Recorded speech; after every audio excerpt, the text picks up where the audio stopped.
सभापती महोदय, मी स्पेसिफिक प्रश्न मंत्री महोदयांना विचारतो। दोन प्रश्न माझे आहेत। ही योजना केंद्राची होती, यामध्ये आपण या असलेल्या अंगणवाडी ताई, अंगणवाडी सेविका, अंगणवाडी मदतनीस वगैरे, मला वाटतं केंद्राने आता ही योजना बंद केलेली आहे। हे राज्य सरकारच आता स्वतः करते असं माझं माहिती चुकीची असेल, आपण क्लिअरिफिकेशन करा। आणि म्हणून माझं एकात्मिक बाल विकास योजनेच्या माध्यमातून केंद्राची योजना होती, त्यामध्ये केंद्राचा हिस्सा होता। आता केंद्राने योजना बंद केली का, हा उत्तर द्यावं।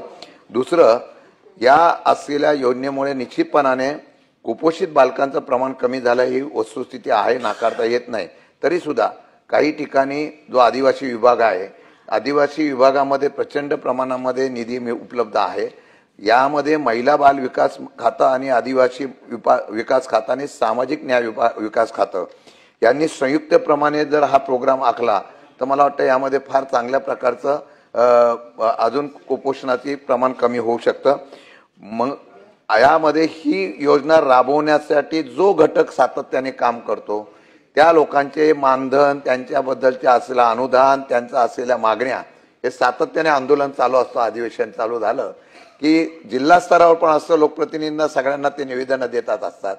मग प्रामाणिकपणाने रात्रंदिवस काम करणाऱ्या अंगणवाडी ताई असतील, सेविका असतील, सुपरवायझर असतील, या सर्वांच्या बाबतीमध्ये आपण त्यांच्या मागण्या पूर्तता करण्यासाठी सुद्धा निर्णय घेणार आहात का?